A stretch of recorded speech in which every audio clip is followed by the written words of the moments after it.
snow falls, wind screams, and in the darkness at 10,000 feet a single fire still burns.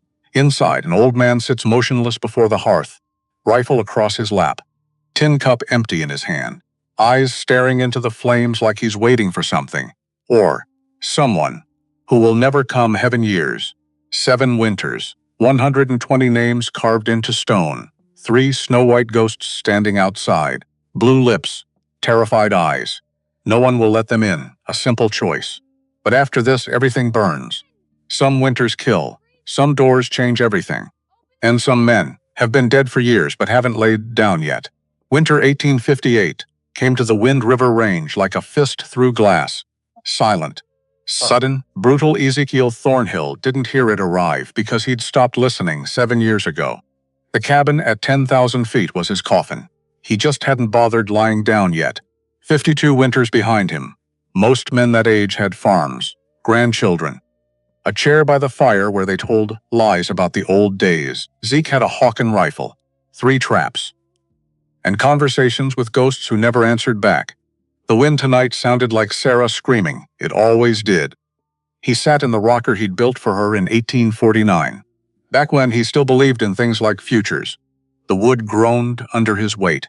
Everything groaned up here. The logs, the snow on the roof, his knees when he stood to check the traps. Even the silence groaned, because silence this deep wasn't peaceful. It was hungry. It ate memories, chewed them up and spat out the bones. Zeke poked the fire. Sparks rose like tiny, desperate prayers. They died before reaching the chimney hole, he understood. The stew in the iron pot had gone cold an hour ago. Venisons, same as yesterday, same as the day before. Same as every day since he climbed this mountain in 1851 and decided not to come back down. Outside, the wind shrieked. Or maybe that was Sarah again. Hard to tell anymore. He'd stopped distinguishing between what was real and what was memory around year 3. By year 5, he'd stopped caring. Now in year 7, he sometimes forgot. There was supposed to be a difference. The tin cup in his hand was empty. He stared into it anyway. Imagined whiskey. The burn. The brief, beautiful amnesia. But he'd run out of whiskey in 1854. Same year he ran out of reasons. The fire crackled. A log split. Sap hissed. Zeke watched the flames and thought about nothing, because thinking led to remembering and remembering led to the rope in the storage room. And he'd promised Samuel he wouldn't. Not yet. Not until he'd carved all the names. 120 so far. Chiseled into the tunnel wall below the cabin. Every child who'd died, because Augustus Ravencroft decided profit mattered more than lives. Zeke's son was number 47. He carved that one twice, because his hand shook so bad. The first time the letters came out crooked. The wind hit the door, not the soft push of a breeze, a slam, like something thrown. Zeke's hand went to the rifle, leaning against the wall. Instinct. Muscle memory from his scouting days, when staying alive meant moving before thinking. Another slam, rhythmic, desperate. Someone was pounding on the door. Zeke stood. His joints popped like breaking kindling. 52 felt like 70 up here. The cold got into your bones, made a home. Refused to leave. He crossed the cabin in 4 steps. It wasn't a large space. 12 feet by 12. Everything a man needed. Everything a dead man could tolerate. The pounding continued, frantic now. No animal knocked like that. Animals clawed, scratched, tried to dig under. This was human, which meant trouble. Because humans didn't climb to 10,000 feet in a blizzard, unless something worse than weather was chasing them. Zeke grabbed the rifle, cocked it. The metallic click was the loudest sound in the cabin besides his heartbeat. He threw the bolt, hauled the door open. Wind exploded inward, carrying snow and cold and the smell of wet wool and pine smoke and something else. Fear. 3 figures stood on his threshold, covered in snow, shaking, steam rising off them like they were already ghosts. The tallest stepped forward. A woman, old, her face lined like a map of hard roads, hair gray and white and plastered to her skull. Eyes that had seen too much and somehow kept looking anyway. Behind her, 2 girls. One nearly grown, the other small, both trembling, so violently, their teeth chattered like stones in a jar. The old woman's lips were blue. Her words came out fractured. Frosted, no one will take us in. Zeke just stared. 7 towns. 7 doors closed. The smallest girl swayed. Her knees buckled. The older one caught her. Barely. They say we carry death. The old woman's eyes met Zeke's. Held them. There was no begging in that gaze. Just statement. Fact. The world was one way and this was how it worked and she was done pretending otherwise. Please, mountain man. The wind howled. Snow swirled between them. The fire inside gutted and sparked. Zeke looked at the small girl, 12. Maybe younger. Same age as Samuel when the fever took him, same dark eyes. Same terror underneath, trying so hard to be brave. Something in Zeke's chest shifted. Not his heart. That had broken years ago. This was different. Deeper. Like bedrock moving. Like a foundation that thought it was solid, discovering it could still change. He stepped back, lowered the rifle, get inside. Quickly.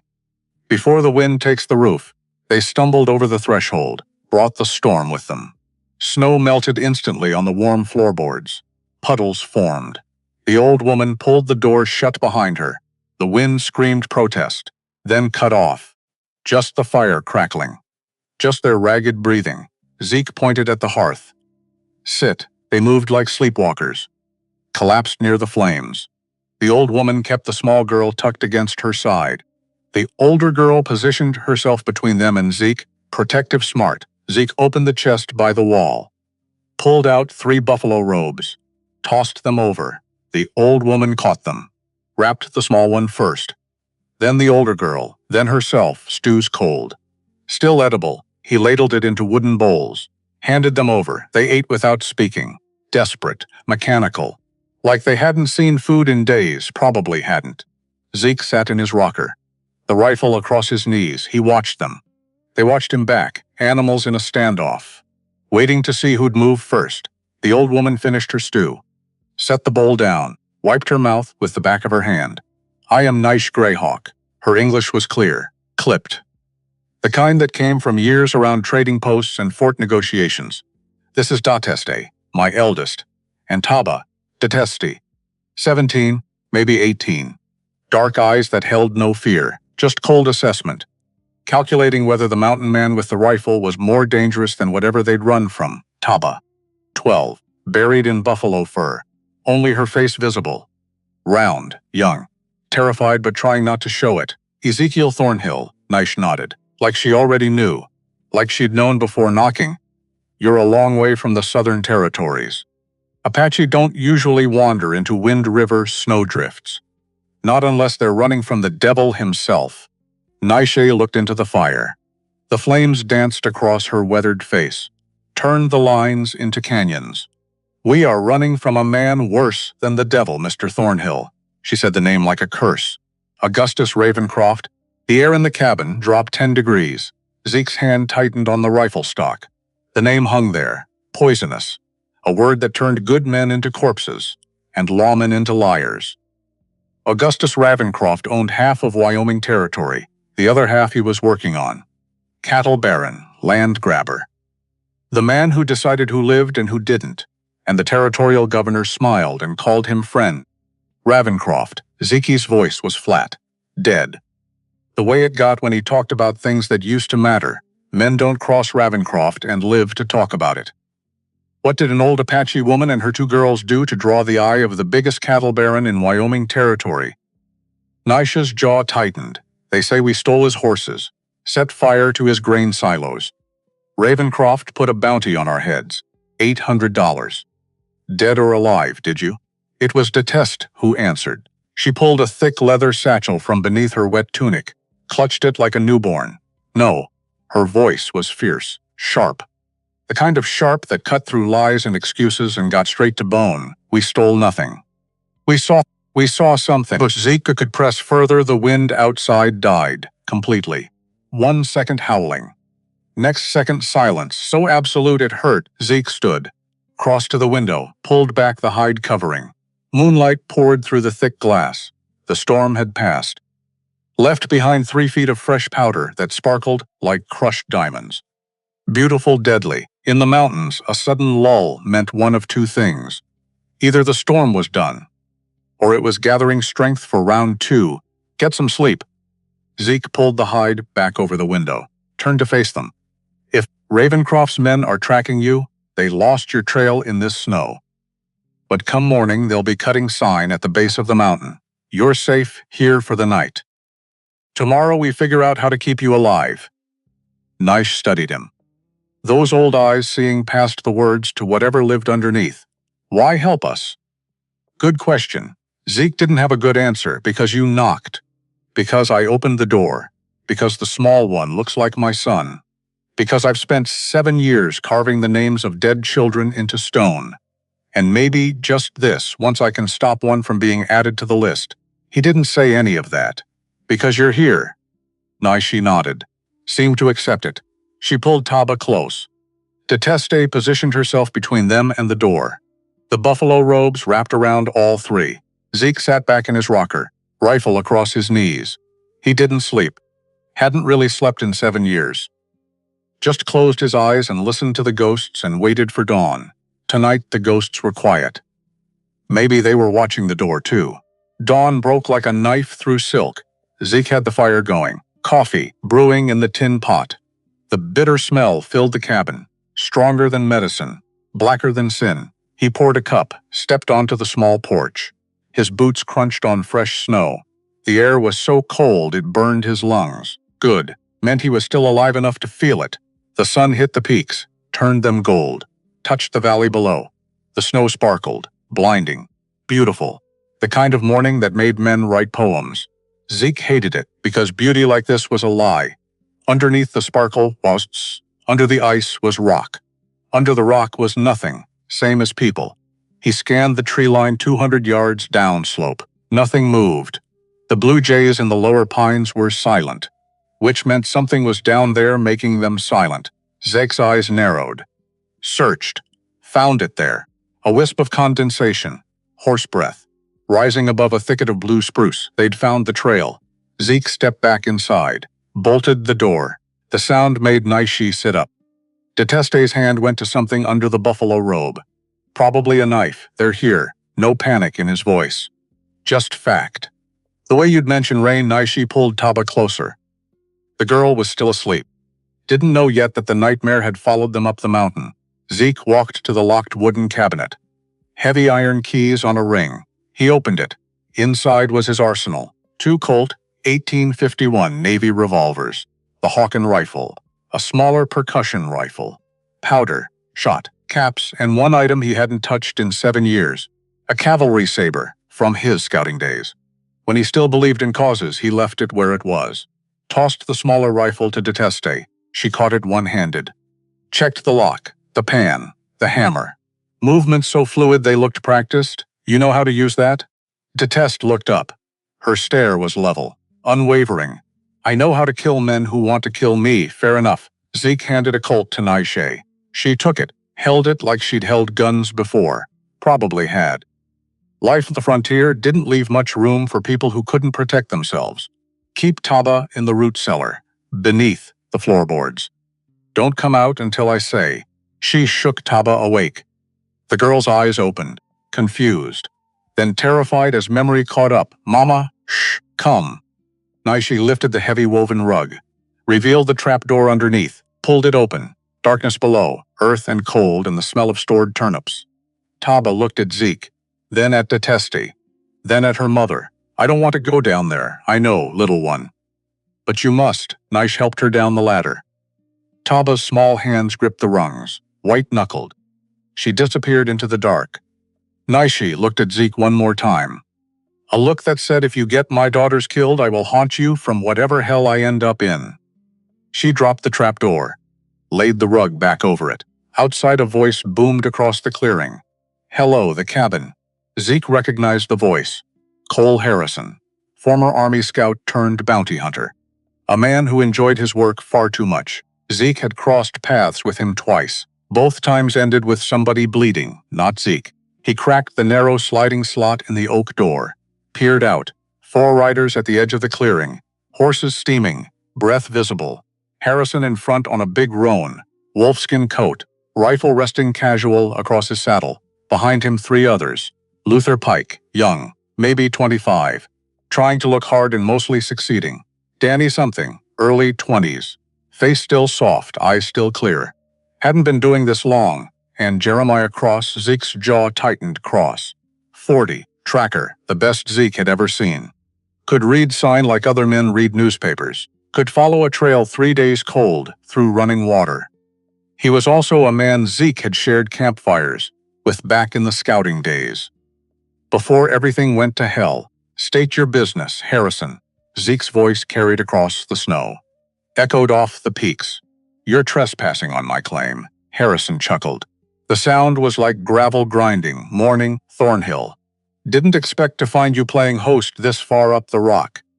We're tracking 3 runaway squaws. Stole a fair bit of property from Mr. Ravencroft down in the basin. We tracked them right to the base of this ridge before the snow covered the tracks. Harrison leaned forward in his saddle. You seen them? Haven't seen a soul in 3 weeks. Just me and the pines up here. You boys turn your horses around before they freeze to the ground. Harrison's smile vanished. He spurred the roan a few steps closer. Now, Thornhill, don't take me for a fool. Cross here says he smells wood smoke and wet wool on the updraft. You don't wear wool. You make your own buckskin. Harrison's hand moved to his rifle. Hand them over. There's a hefty bounty. Ravencroft's willing to split it with you for your cooperation. I told you there's no one here. Zeke slid the Hawken barrel into the firing slot. The movement was slow, deliberate, so they could all see it. Take one more step toward this porch, Harrison, and I'll put a ball clean through your chest. It'll leave a hole big enough for a barn owl to fly through. The 3 hired guns instantly raised their rifles, hammers clicking back. The mechanical sound cutting through the morning. Harrison's face flushed red. You're making a mistake, old man. You can't hold off 4 of us. Not for some thieving Indians. Inside the cabin, Deteste stepped closer to Zeke. She reached into the leather satchel, pulled something out, slammed it on the wooden table. The metallic clatter made Zeke glance back. A silver badge, 6-pointed star. Federal Marshal, smeared with dried blood, beside it a thick leather-bound ledger. It's not about horses. Deteste's voice was low, trembling with something between rage and grief. 3 weeks ago, my mother and I were gathering herbs near the reservation border. We heard gunshots. We found a white man dying in the dirt. She picked up the badge, turned it over. The back was engraved, Agent Harrison Webb. U.S. Department of Interior. He told us his name was Harrison Webb. He was a federal agent from Washington. Zeke's blood went cold. He knew the name. Everyone in the territory knew it.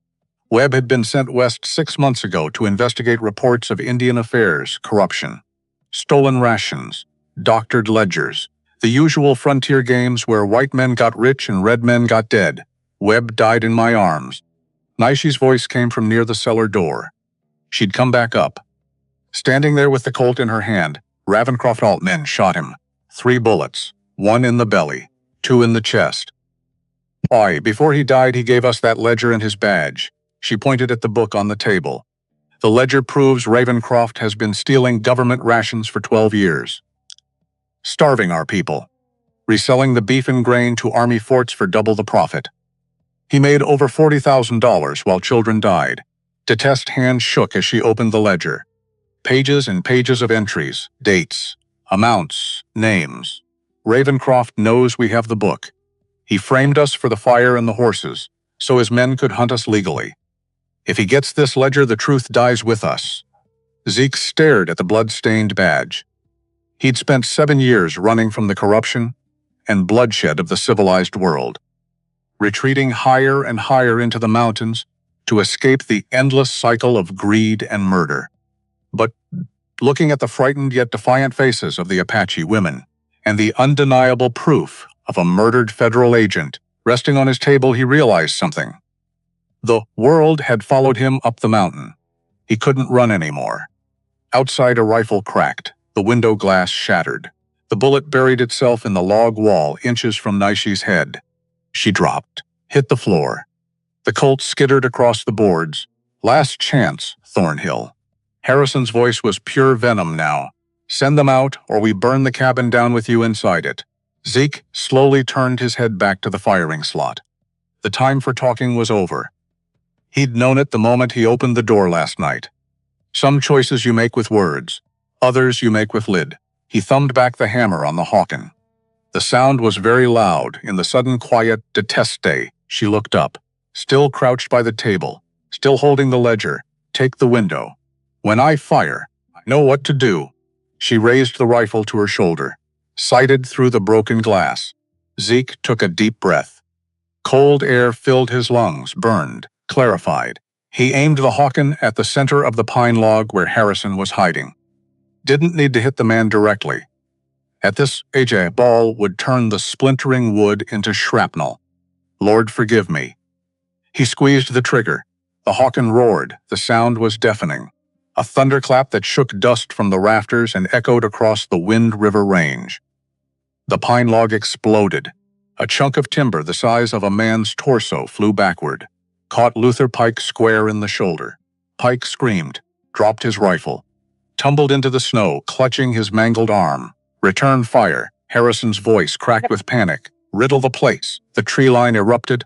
Muzzle flashes. Smoke. Heavy lead balls chewing into the oak door. More glass shattering.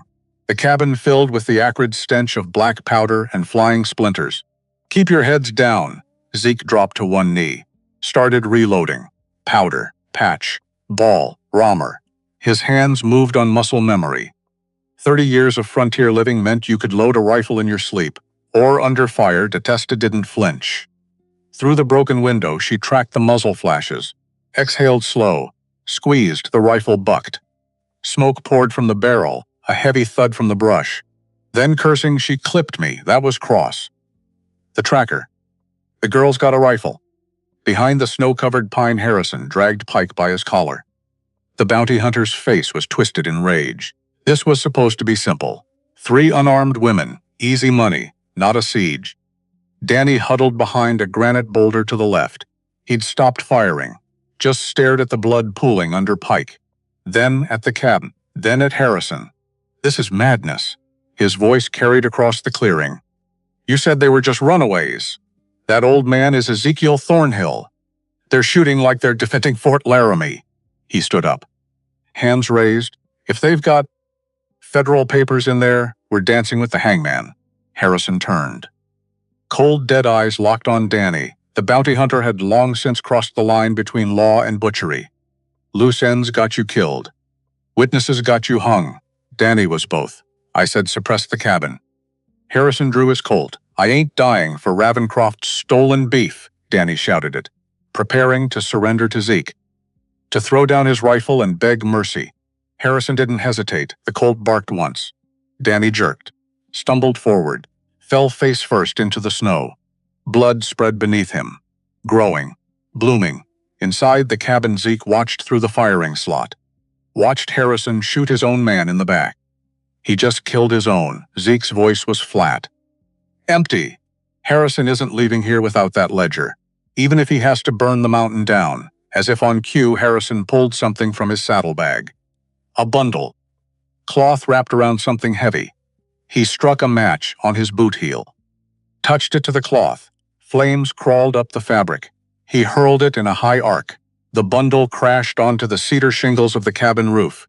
For 3 seconds, nothing happened. Then the world exploded. The dynamite detonated. A sharp concussive blast that shook the foundation. Blew a massive hole in the roof. Burning debris rained down. Hit the dry, bare rugs. The oil spilled from a shattered lantern. Fire. Everywhere. Thick black smoke billowed through the one-room cabin. Choking. Blinding, we can't hold them in this smoke, Datest coughed, wiped soot from her eyes.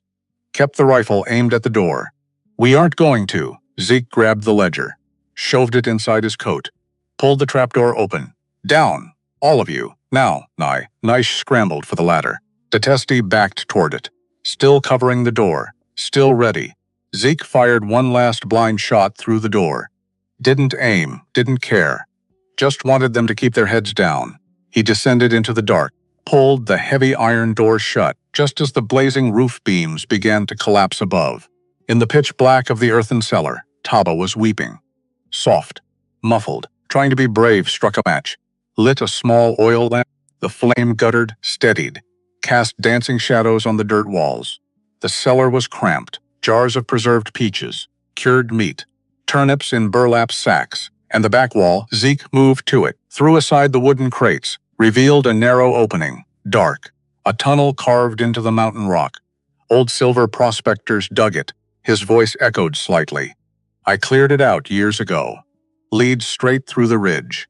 Comes out 300 yards up the pass.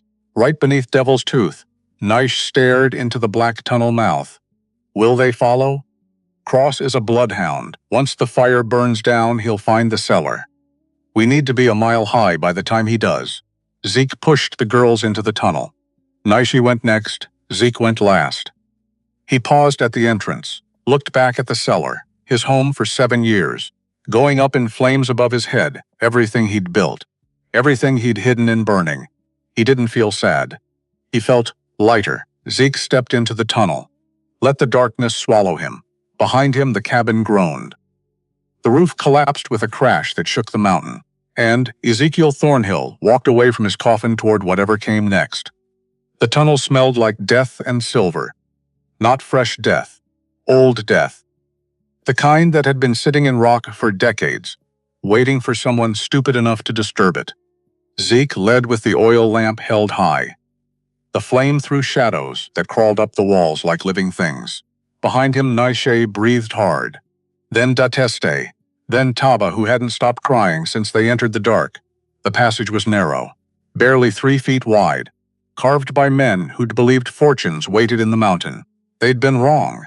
The silver played out in 1842. The miners left. The tunnel stayed waiting. Zeke had found it 5 years ago while digging a cold spring. Followed it all the way through the ridge.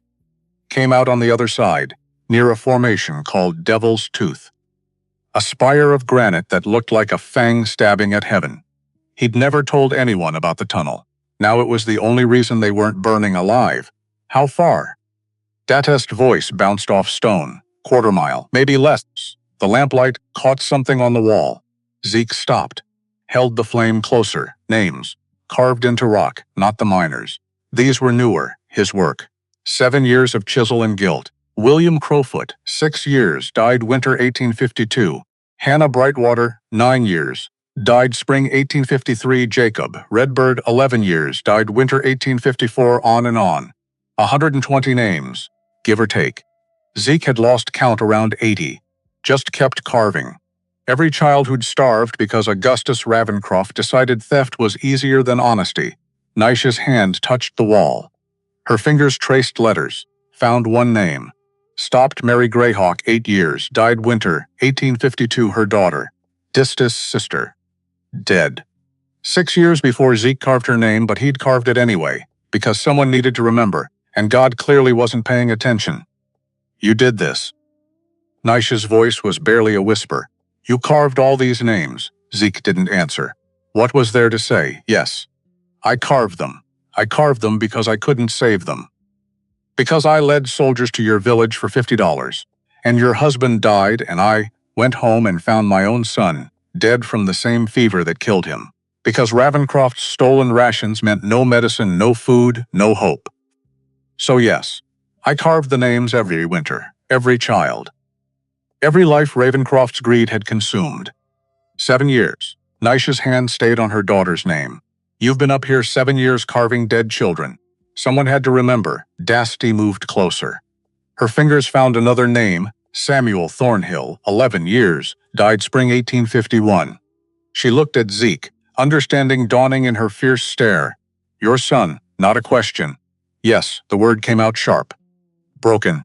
Like stepping on glass, Taba had stopped crying. She stared at the wall, at the endless list of names. Children she'd never meet, would never meet, because they were stone now. Memory. Letters in rock that would outlast everyone who'd loved them. We need to keep moving. Zeke started walking. The lamp swung. Shadows danced. The names disappeared behind them, but he felt their weight. Always did. Carrying them was easier than forgetting them. The tunnel sloped upward. Got colder. The air thinned. At 10,000 feet, every breath was work.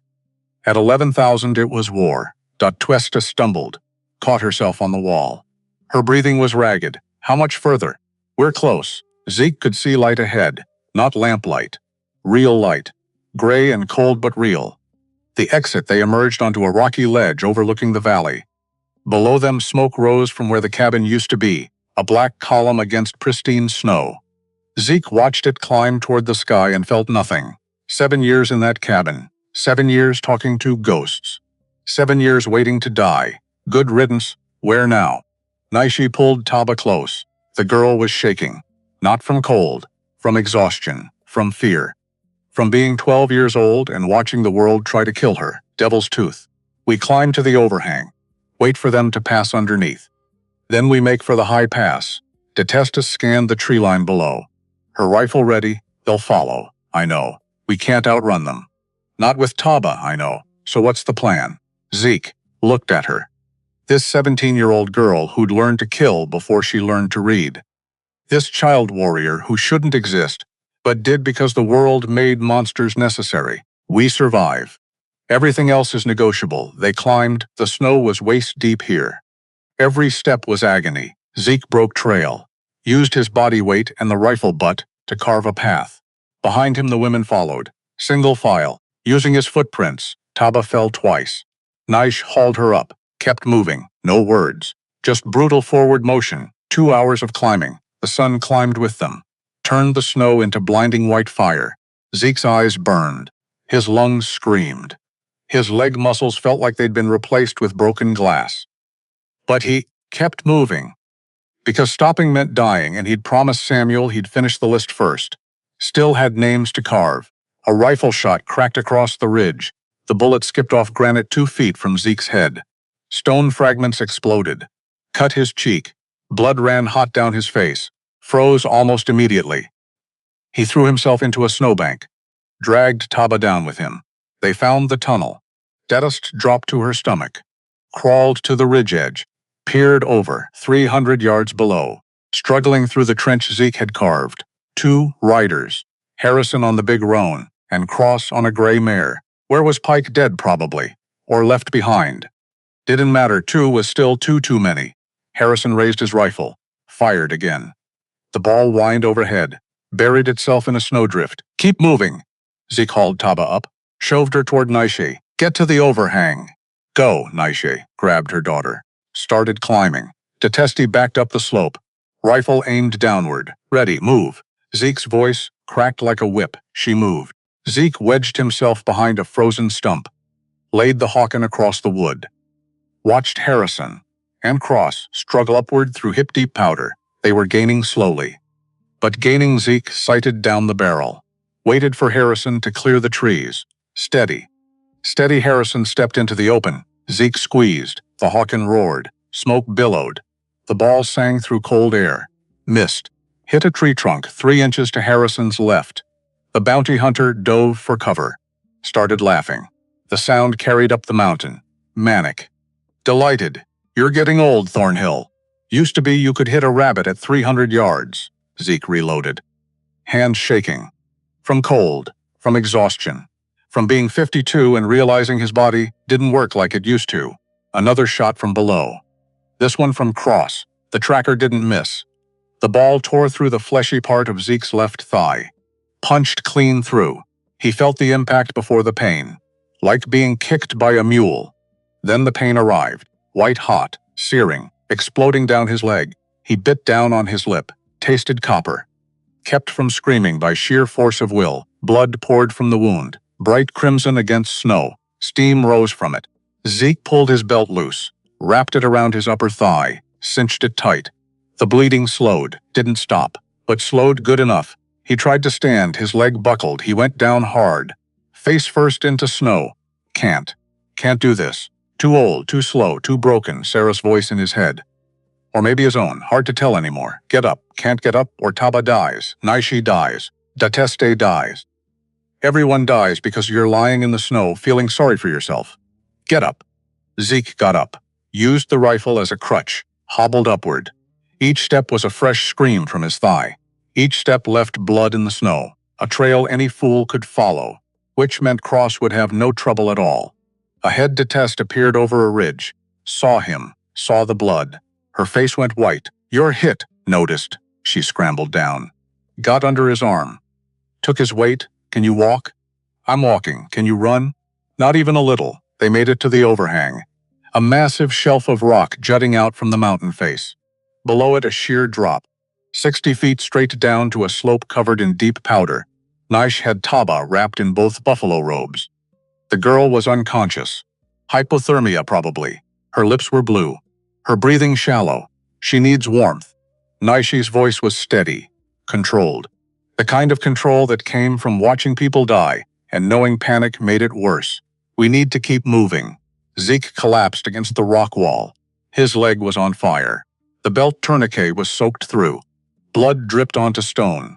Datste ripped a strip from her tunic. Started wrapping the wound properly. We're not going anywhere. You can't walk, Taba can't wake up. And they're 5 minutes behind us. She tied off the bandage. Looked at Zeke. What do we do? Good question. Zeke looked up. Directly above them hung a massive cornice of snow. Thousands of tons of packed ice and powder clinging to the cliff face. The blizzard 2 nights ago had loaded the ridge to its breaking point. One loud noise. One sharp impact, the whole thing would come down. He reached into his coat, pulled out a small canvas bundle. 1/2 pound of black powder wrapped in oilcloth. He used it for clearing stumps, breaking rock. The kind of thing you needed when you lived alone at 10,000 feet. The fuse was short. 3 seconds. Maybe 4. Enough. You're not. Detest saw what he was thinking. You'll kill yourself. Probably. Then don't. They're coming, he could hear them now. Boots crunching on snow. Heavy breathing. Getting closer. There has to be another way. There isn't. Zeke struck a match. The wind tried to kill it. He cupped his hand, protected the flame. Touched it to the fuse. It caught, hissed. Sputtered sparks. Get back, all of you. Behind the rock, Naish grabbed Taba. Deteste grabbed her mother. They scrambled behind the overhang. Zeke stood, legs screaming, vision blurring. Below him, Harrison and Cross crested the ridge, saw him, raised their rifles. Or you're done, Thornhill! Harrison's voice was triumph, and rage mixed. I'm going to take my time with you. Then I'm going after the squaws. Zeke looked at the burning fuse in his hand. 2 seconds left, looked at the massive cornice above Harrison and Cross. Looked at Datste peeking around the rock. Those eyes. Same fear he'd seen in Samuel's eyes when the fever took him. Not again, not this time. Zeke hurled the bundle straight up. Put everything he had left into the throw. Watched it arc against the sky. A small black dot trailing smoke. What in hell? Cross looked up, saw it coming down, started to run. Too late. The powder bomb detonated 30 feet above the cornice. The explosion was sharp. Concussive. A crack like God's hammer hitting stone. For 1 second nothing happened. Then the mountain groaned deep. Terrifying. A sound that vibrated through bedrock and bone. The cornice detached, started slow. A cascade. Then faster. Then a roaring tidal wave of white death. Harrison and Cross didn't scream. Didn't have time.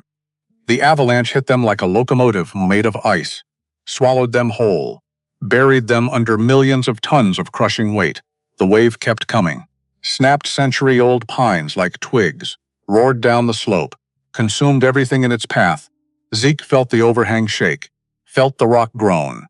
Thought for a second they were going with it. Then it passed. The thunder faded. Echoed off distant peaks. Died. Silence. Bosul. Profound. Zeke slid down the wall. Sat in the snow. Breathing hard. Leg pulsing with every heartbeat. Dateste emerged from cover. Looked over the edge. The entire slope below was buried under fresh avalanche debris. Nothing moved. Nothing lived, they're gone. Her voice was small. Distant, Naish appeared, still holding Taba. The girl's eyes fluttered. Open, Mama? I'm here, little one. Taba looked around. Confused. Saw the devastation below. What happened? The mountain spoke, and the bad men listened. Zeke closed his eyes, let his head fall back against stone. Every part of him hurt. His leg worst of all, but everything else wasn't far behind. 52 years old. Shot. Exhausted. Freezing. Still alive. Somehow. Can you walk? Detest knelt beside him. Her hands were gentle on his leg. Checking the wound. Give me a minute. We don't have a minute. The avalanche might have buried Harrison and Cross, but it didn't bury the bounty. Ravencroft will send more, I know. So we need to move, I know. But knowing and doing were different things. Zeke tried to stand, got halfway up, his leg gave out. He went down hard, Desta caught him. Barely. You need help, I need a new leg. She didn't smile. Fort Laramie is 2 days east. If we can get to Major Stone. Stone won't help, the words came out flat. Final. What? Thaddeus Stone. Major, Fort Laramie. Good man. Or used to be. Zeke pulled the ledger from his coat, opened it, flipped to page 34. There, in neat handwriting, Major T. Stone, Fort Laramie, 300 June 1854. Tadest stared at the entry. Then at Zeke. He's on the list. Everyone's on the list. That's how Ravencroft works. He doesn't threaten, doesn't force, just offers money. And men take it. Because money's easy. Conscience is hard. Naish moved closer. Read the entry over Deteste's shoulder. If we can't trust the fort, then where do we go? Zeke closed the ledger, looked at the three of them. An old woman, a girl warrior, a 12-year-old who'd nearly frozen to death twice in as many days, and him. A 52-year-old mountain man with a bullet hole in his leg and 7 years of guilt carved into stone. Some rescue party. We go to the fort anyway. Detest's eyes narrowed. You just said. I said Stone's on the list. I didn't say he'd stay on it. Zeke struggled to his feet. Used the rifle as a crutch. Started hobbling east. Men do bad things for good reasons. Stone probably needed money for something. Sick wife. Debs. Doesn't matter. Point is he took Ravencroft's coin. But he's not like Harrison. He's not like Pike or Cross. He's a soldier. Which means he still believes in things like duty and honor, even if he buried them for a while. Naishi helped support him. Took some weight off the bad leg, and if you're wrong, if he turns us over to Ravencroft, then we die. But we die trying, which is better than dying here. They walked. Slow. Painful. Every step agony for Zeke. Every breath a battle at this altitude. But they walked, because stopping meant freezing. Freezing meant dying. And Zeke had spent 7 years waiting to die. Turned out when death finally showed up. He wasn't ready after all. The sun climbed toward noon, turned the snow into molten silver. Blinding, beautiful, brutal. Taba walked on her own now, still weak but conscious, alert. She held her mother's hand, didn't let go. Desta ranged ahead, scouting, watching for riders, for threats, for anything that might kill them before they reached the fort. Zeke limped behind. Each step leaving blood drops in the snow, a trail anyone could follow. But there was no one left to follow. Harrison buried under 10 feet of avalanche debris. Cross beside him.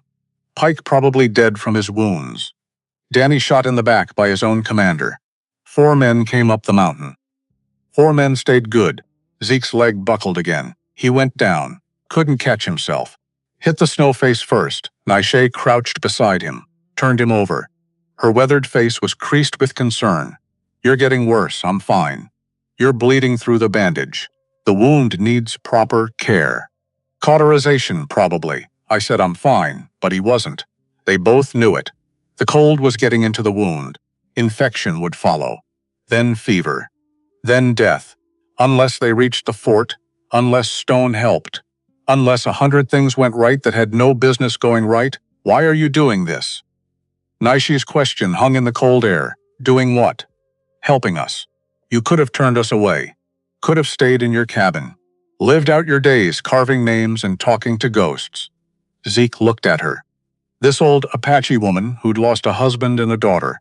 And God knew what else but kept walking anyway. 7 years ago, I led soldiers to your village. The words came slow. Heavy. They paid me $50. I took it. Your husband died. I went home and found my son dying from the same fever that killed him. Because Ravencroft had stolen the rations that would have bought medicine. He sat up. Snow clung to his beard. Ice crystals in the gray.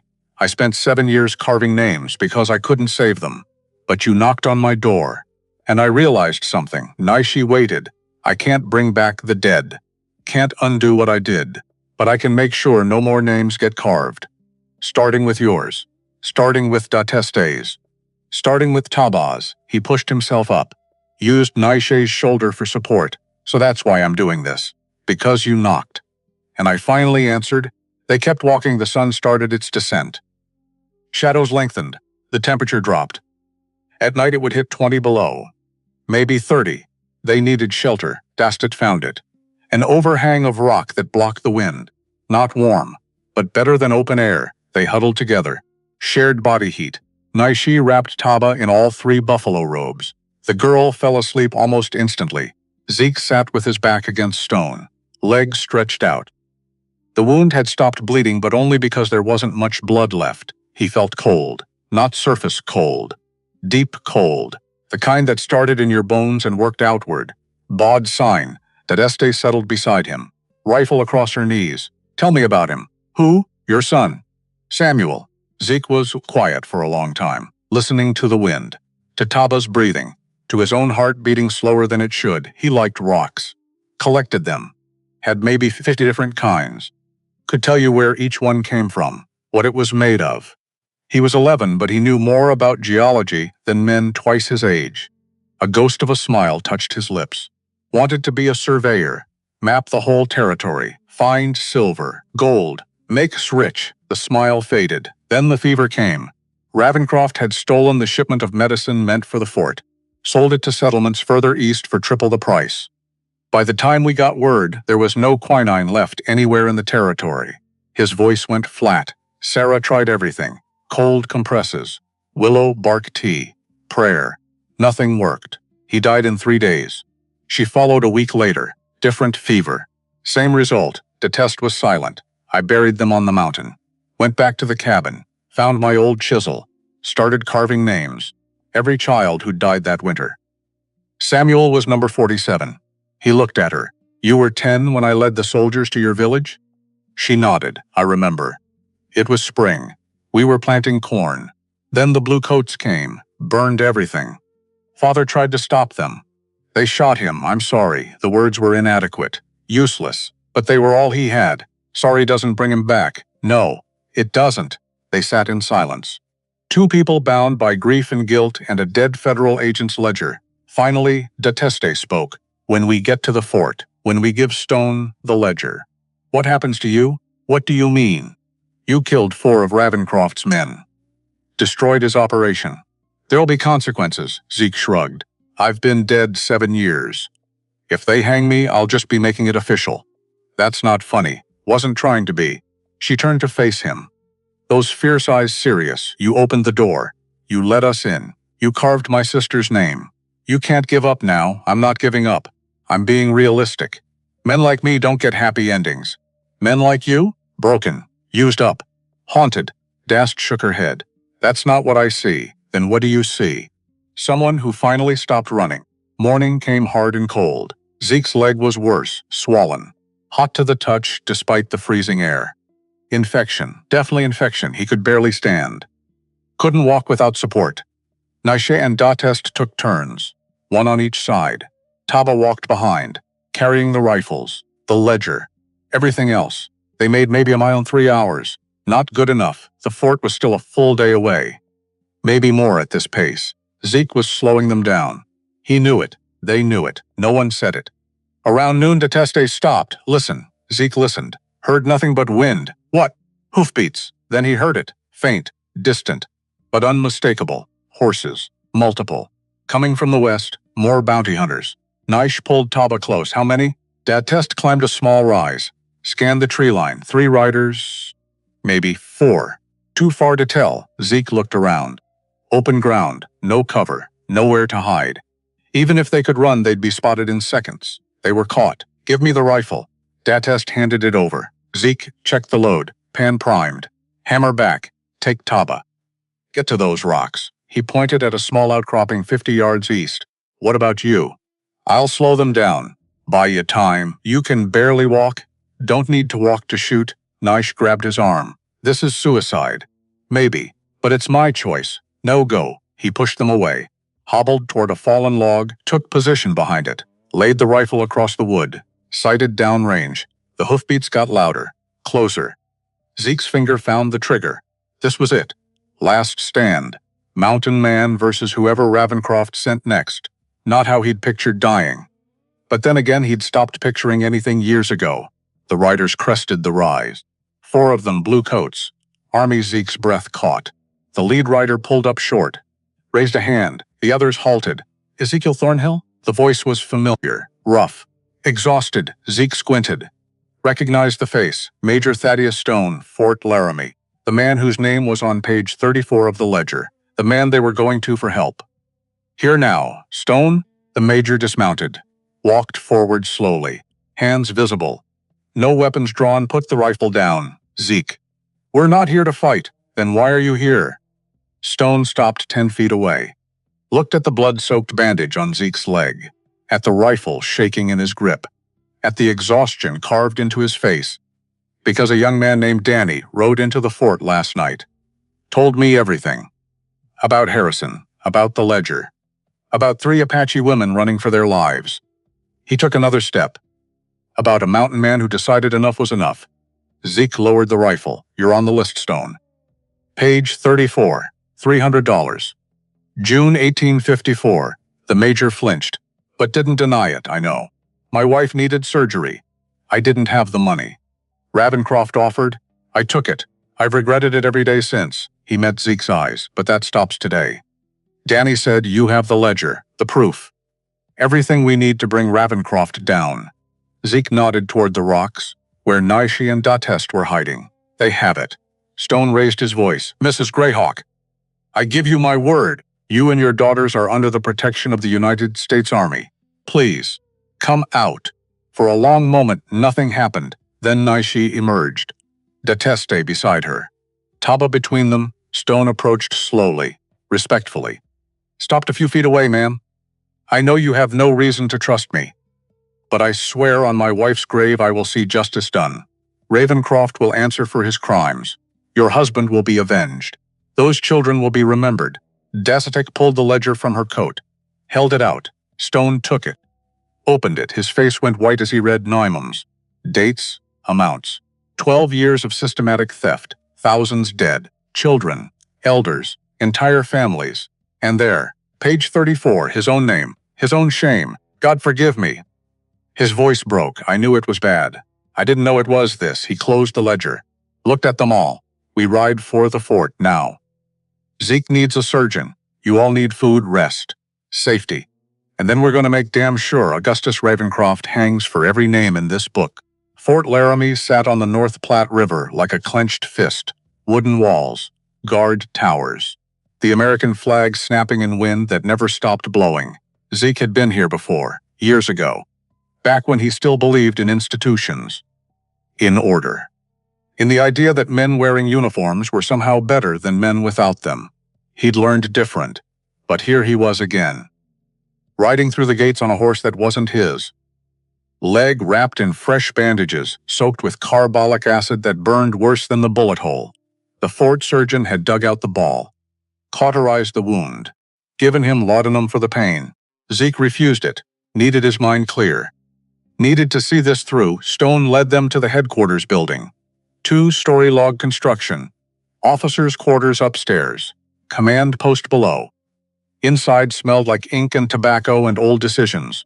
Stone gestured to chairs around a heavy oak table. Sit, please. Naish sank into a chair. Gravity had finally caught up with her. 3 weeks of running. 3 weeks of looking over her shoulder. 3 weeks of keeping her daughters alive through sheer force of will. Now she could rest. Maybe. D'Attest remained standing, rifle still in hand. She trusted Stone about as far as she could throw him, which at 17 and exhausted wasn't very far at all. Taba curled up in a corner, eyes half closed, not sleeping, just shutting out a world that had tried very hard to kill her. Stone placed the ledger on the table, opened it, stared at the entries like they might rearrange themselves into something less damning. They didn't. I need to ask you something.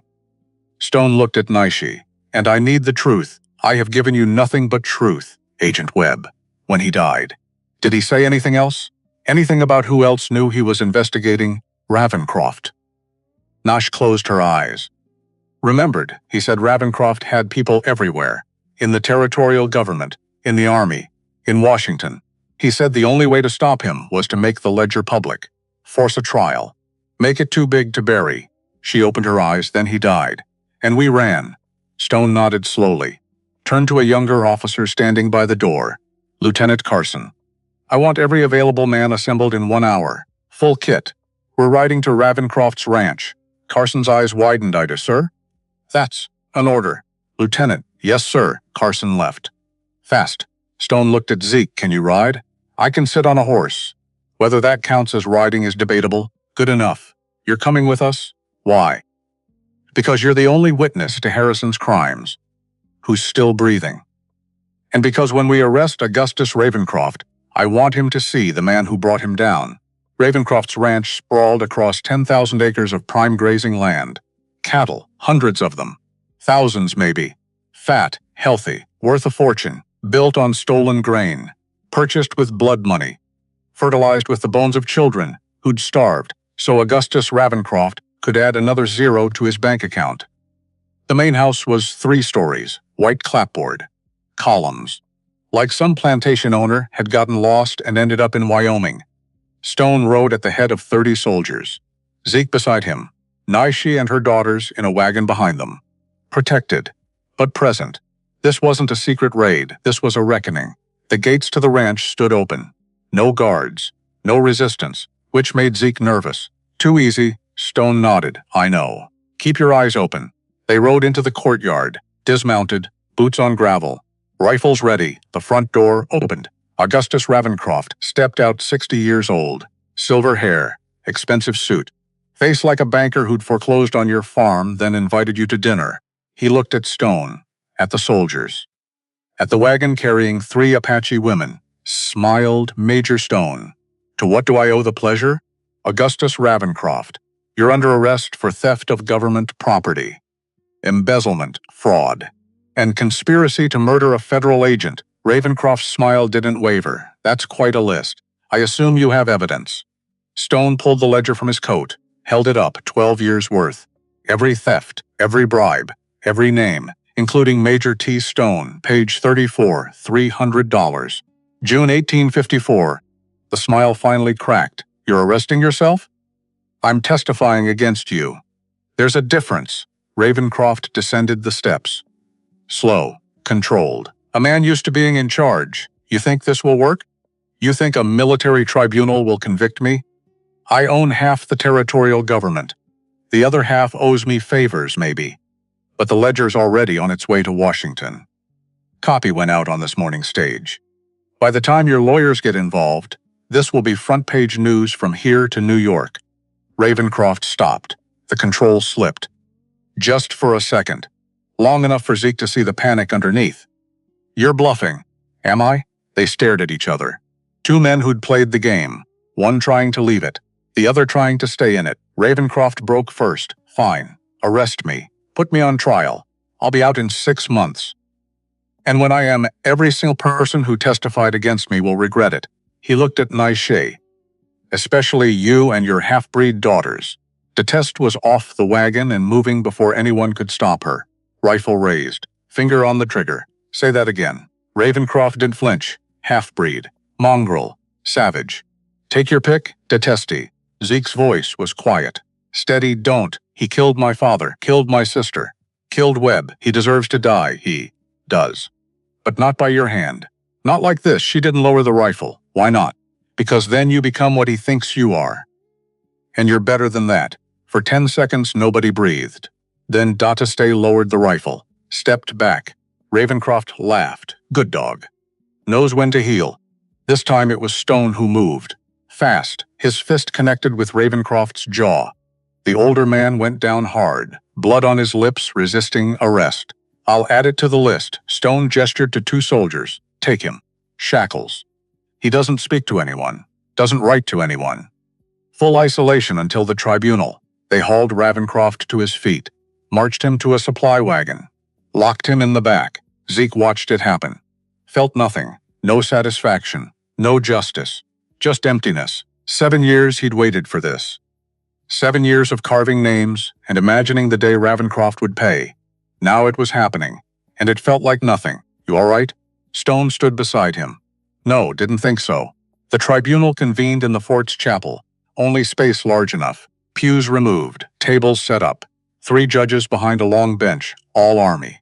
All career officers who'd served on the frontier and seen what men like Ravencroft did. The prosecution table held Stone. a young jaggy lawyer named Winters, and the ledger the defense table held Ravencroft, two expensive lawyers from St. Louis, and an arrogance that filled the room like smoke. Zeke sat in the gallery, Naishi beside him, Deteste on the other side, Taba between her mother and sister, protected.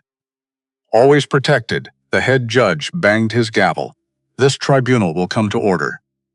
We are convened to hear evidence in the matter of the United States versus Augustus Ravencroft.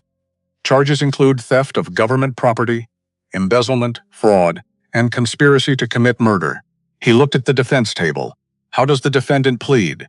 Ravencroft stood, shoulders back, head high, not guilty to all charges, so noted. Major Stone, your opening statement. Stone rose, walked to the center of the room. No notes, no theatrics, just facts, gentlemen. Over the past 12 years, Augustus Ravencroft has stolen over $60,000 in government rations intended for the Shoshone, Arapaho, and Apache peoples. He resold those goods for personal profit. The result was systematic starvation, disease, death. He held up the ledger.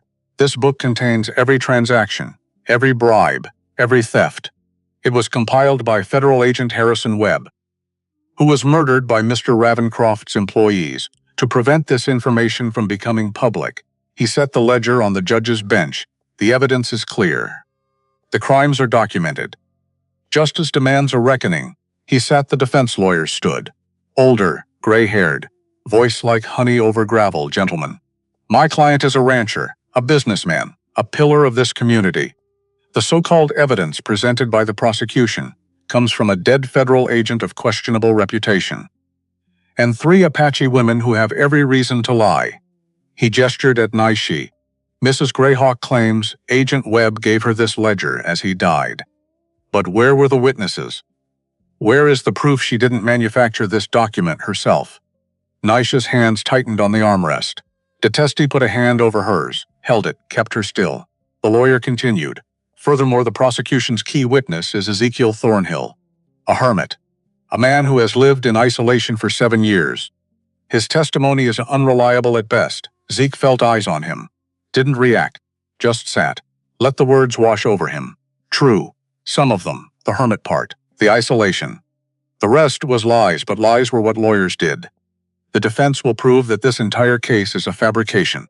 A conspiracy by disgruntled individuals to destroy a respected businessman. We ask that all charges be dismissed. He sat. The judges conferred, whispered. Finally, the head judge spoke. The tribunal will hear testimony. Prosecution may call its first witness. Stone stood. The United States calls Naishi Greyhawk. Naish rose, walked to the witness chair, sat with her back straight, head high.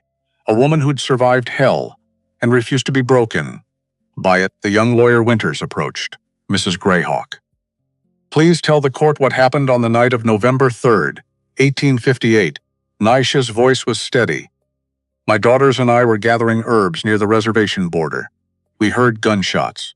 We ran toward the sound. Found a white man bleeding in the dirt. Did he identify himself? Yes. He said his name was Harrison Webb, federal agent, Department of Interior. What else did he say? He said he'd been investigating Augustus Ravencroft. Had found proof of 12 years of theft. Said Ravencroft's men shot him to keep him quiet. What did he give you? A ledger and his badge. Told me to get it to the army, to make sure the truth came out. Then what happened? He died. We buried him. Started. Ravencroft's men came after us. Put a bounty on our heads. $800 dead or alive. Winters held up the badge. The blood still visible. Is this the badge Agent Webb gave you? Yes. And this ledger? Yes. Winters returned to his table. The defense lawyer stood. Mrs. Greyhawk. How do we know you're telling the truth? Why would I lie? For money. For revenge. For any number of reasons. I have no money. And if I wanted revenge, I would have shot Mr. Ravencroft myself. Scattered laughter from the gallery. The judge banged his gavel. The defense lawyer tried again. You claim Agent Webb gave you this ledger, but you have no witnesses. No proof beyond your word. I have the ledger. I have the badge. What more proof do you need? Physical evidence can be manufactured. Stolen. Forged. Naish leaned forward, eyes blazing. My husband is dead because of that man. My daughter is dead because of that man. 120 children are dead because of that man. You want proof? Count the graves. The courtroom went silent. The defense lawyer sat down. Winters called Deteste next. She testified about finding Webb, about running, about 7 towns closing their doors, about Zeke opening his. Then Zeke was called. He limped to the stand, legs still healing, still hurting, sat heavily. Winters approached Mr. Thornhill. You live at 10,000 feet in the Wind River Range, alone. Why? Zeke's throat was dry. Because my wife and son died 7 years ago. And I didn't want to be around people anymore. What changed? 3 people knocked on my door in a blizzard. I opened it. Simple as that? Simple as that. Winters pulled out a sheet of paper. A copy of 1 page from the ledger, Mr. Thornhill. Can you read the entry for April 1851? Zeke took the paper. Read E. Thornhill, scout fee $50. Location intel, Apache Village, South Pass. His hands shook. That's you, isn't it? Yes, you led soldiers to an Apache village. For $50? Yes, why? Because I needed the money. Because I thought I was doing the right thing. Because I was a fool. What happened to that village? It was destroyed. The people were relocated. Many died. Including Naishi Greyhawk's husband. Murmurs from the gallery. The judges leaned forward. Winters pressed. So you helped Ravencroft. You took his money. Why should we believe you now? Because I spent 7 years carving the names of the children who died because of what I did. Because I can't bring them back, but I can make sure their deaths meant something. Because when those 3 women knocked on my door, I finally had a chance to stop being part of the problem and start being part of the solution. He looked at Ravencroft. I helped you once. I won't make that mistake again. The defense lawyer stood for cross-examination. Mr. Thornhill, you've admitted to being a hermit, living alone. Some might say you're not of sound mind. Some might say that. They'd be half right. You killed 4 men in the past 2 weeks. Doesn't that make you a murderer? They were trying to kill me and 3 unarmed women. That makes it self-defense, or the actions of a paranoid man living in isolation. Zeke stood. The movement was painful. Slow, but deliberate. I am many things. Broken. Guilty. But I'm not a liar, and I'm not crazy. I know what I did. I know what Ravencroft did. And I know which one of us should be in shackles. He sat back down. The defense lawyer had no more questions. The tribunal deliberated for 6 hours. Zeke spent it outside. Sitting on the chapel steps, watching the sun move across the sky, Dite sat beside him. Do you think they'll convict? I don't know. What happens if they don't? We keep fighting. For how long? As long as it takes. She was quiet for a moment. Thank you for what? For opening the door. Zeke looked at her. This girl who'd become a warrior because the world demanded it. Who'd learned to kill before she learned to hope. I should have opened it 7 years ago. For your father. For your sister. For all of them. But you didn't. You opened it for us. That's enough. The chapel door opened. Stone stepped out. They have a verdict. The judges filed back in. Faces unreadable. Professional. Cold. Everyone stood. The head judge spoke. Augustus Ravencroft. This tribunal finds you guilty on all charges. Theft of government property, embezzlement, fraud. Conspiracy to commit murder. Ravencroft's face went white. Sentencing will be carried out immediately. You are hereby sentenced to death by hanging. Sentenced to be executed at dawn 3 days hence. The gavel fell. Ravencroft lunged across the table. Soldiers grabbed him, held him back. You can't do this. I have rights. I'll appeal. This isn't over. Yes, it is. Stone's voice cut through the chaos. It's over. You're done. The children you killed finally have justice. They dragged Ravencroft out, still screaming, still fighting. The courtroom emptied slowly. People filing out, whispering, processing. Zeke stayed seated, watching it all happen. Feeling that same emptiness, justice. Finally, after 7 years, after 120 names, after so much death and pain and loss, justice. So why did it feel like nothing? Naish touched his shoulder. Come, let's go. Where? Somewhere we can rest. All of us. 3 months later, early spring 1859, the cabin sat at the eastern edge of Fort Laramie territory. Small, 1 room, built from fresh-cut pine, but it had windows. Real glass. Light poured in every morning, and the door. The door stayed open. Zeke sat on the porch he'd built himself. Legs still ached, probably always would, but he could walk, could work, could build, could live. Across the clearing, Naishi stood outside a larger structure, not quite finished, walls up. Roof on, floor being laid, a school. She was teaching 3 Apache children their letters, using a slate board, chalk.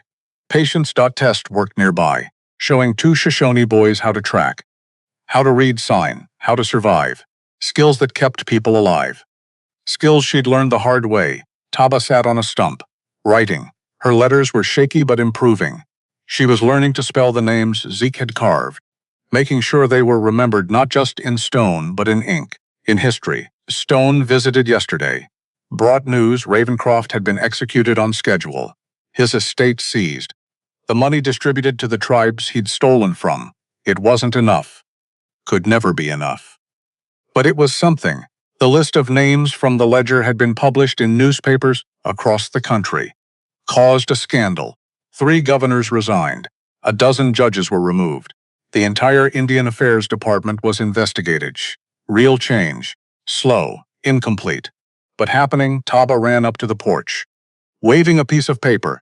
Mr. Zeke, look. I wrote Samuel's name, she showed him. The letters were crooked, some backwards, but readable. Samuel Thornhill, and below it, in Taba's careful hand, he was loved. Something in Zeke's chest tightened. His eyes burned. That's perfect, little one. Can I show Mama? Of course, she ran off. Energy unlimited. Hope unlimited. Naish came over after the children were dismissed. Sat beside him on the porch. They watched the sun move toward the mountains. She's doing well. They all are. You're a good teacher. I'm learning as I go, aren't we all? They sat in comfortable silence. 2 people who'd survived the unsurvivable. Who'd fought when fighting seemed pointless.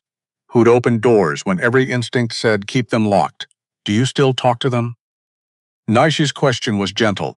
Sarah and Samuel? Yes, sometimes. Less than I used to. I think they're finally resting. Good. They deserve it. So do you.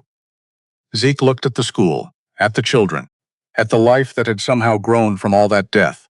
7 years I spent carving names, making sure they weren't forgotten. I thought that was my penance. My purpose, he gestured at the school. At Naishe. At to stay teaching. At Taba writing, but this. Teaching their children. Making sure the next generation doesn't have their names carved. This is better, Naishe smiled. The door you opened that night. It saved us. But it also saved you, I know. She stood, brushed dirt from her skirt. Dinner soon. Detesti is making stew, venison? What else? Naish walked back toward the school. Zeke, watch her go. He stood. His leg protested. He ignored it, walked to the edge of the porch, looked at the door of his cabin's palm wide open, sunlight streaming through. No ghosts side, just space. Light. Possibility. Zeke had spent 7 years in a coffin waiting to die. Then 3 people knocked, and he opened the door. And life walked in. Behind him the mountain stood silent. The snow on the peaks was melting, spring coming, green returning, and somewhere in the rock beneath Devil's Tooth, 120 names waited in the dark, not forgotten, never forgotten, but finally at peace. Because the man who carved them had stopped counting the dead and started counting the living instead. The door stayed open, and that made all the difference.